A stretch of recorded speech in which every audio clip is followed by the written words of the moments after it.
Okay, let's look at problems requiring probability calculations. Well, we'll start with a couple problems. Here's one.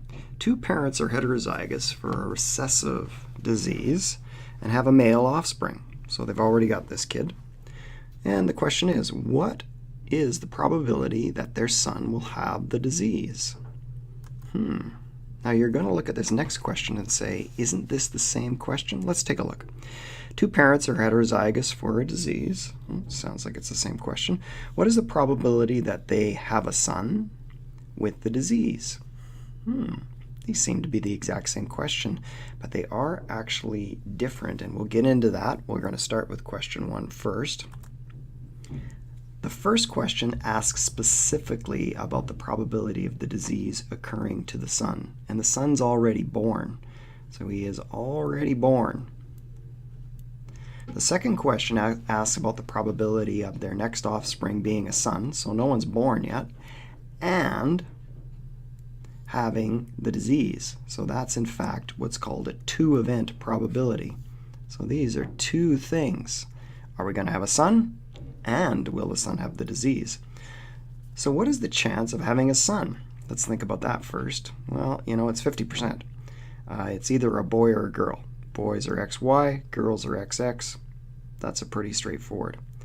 If we want to figure out this one here, we're going to need to take the chance of the son, of having a son, and then the chance of the disease, multiply those together to get our question 2 answer. But let's take a look at both of these problems right now together. We'll start with the first one. Two parents are heterozygous for a recessive disease and have a male offspring. What's the probability that their son will have the disease? This is going to be a one-event calculation. Let's start with our alleles. So we've got a recessive disorder, so big R will be no disease. And little r is going to be disease. Try to spell disease correctly. Let's look at our parents next. You can see problem solving with genetics is the same process every time. Heterozygous. Okay, so one parent is big R, little r. Another parent is big R, little r. Both of these do not have the disease. They are what are called disease carriers because it's a recessive disorder. Let's do our Punnett square.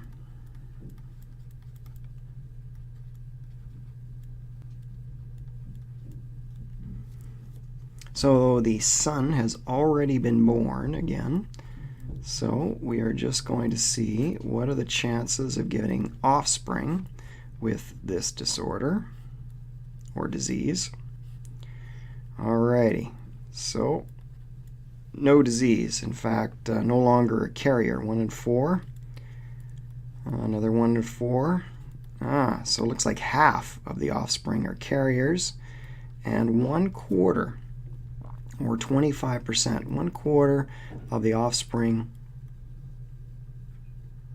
try to spell the word offspring correctly, 25% of offspring have disorder.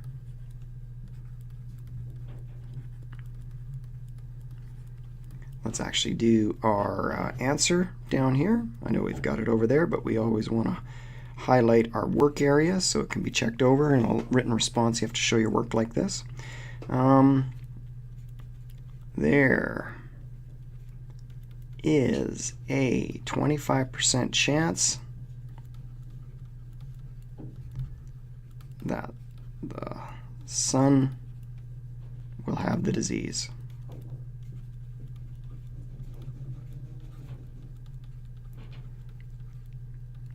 Okay, let's look at the next question. Again, these questions do look rather similar, but there is a difference.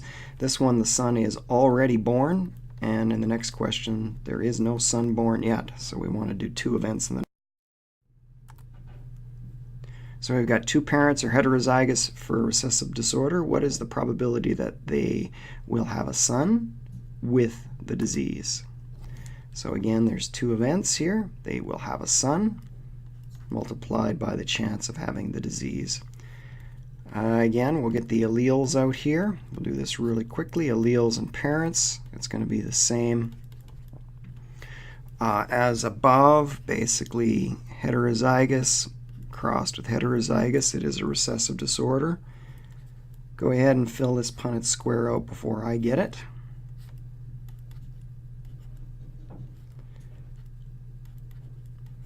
Big R, big R, big R, little r, big R, little r, little r, little r. Okay, so we got 25% chance of disease.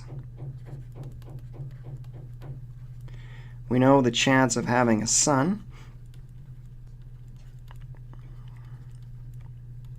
is 50%.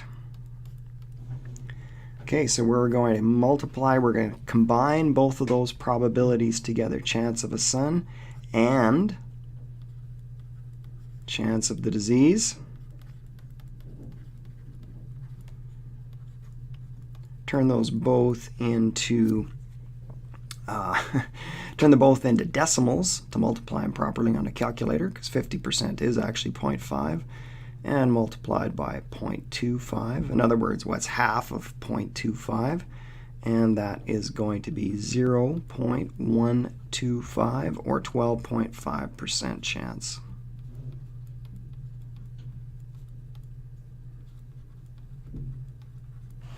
Let's do our answer over here. Answer, not two answers. There is a 12.5% chance of having a son who also has the disease.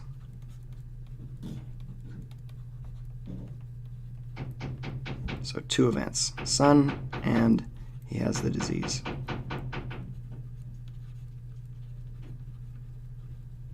Let's look at a couple of things on this right here. Just a quick summary. So calculating probabilities of offspring having two traits, as long as the traits are on separate chromosomes, this is going to work out. So what we've just seen only works out if these are on separate chromosomes, and we'll get into that next.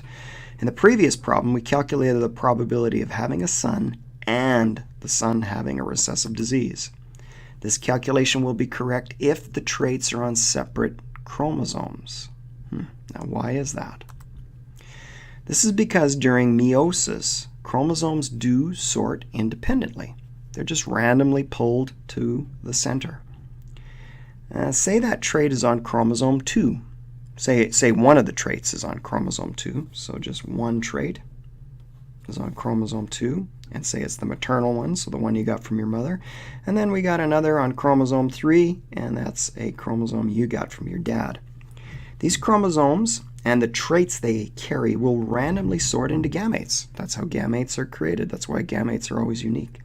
Because they are on different chromosomes, they will randomly sort. That's the only reason why they'll randomly sort. If they were on the same chromosome, then it wouldn't work this way. So this means we can combine the probability of the two outcomes only if the two genes are on different chromosomes. This was just an example, but this would apply for basically all autosomal disorders.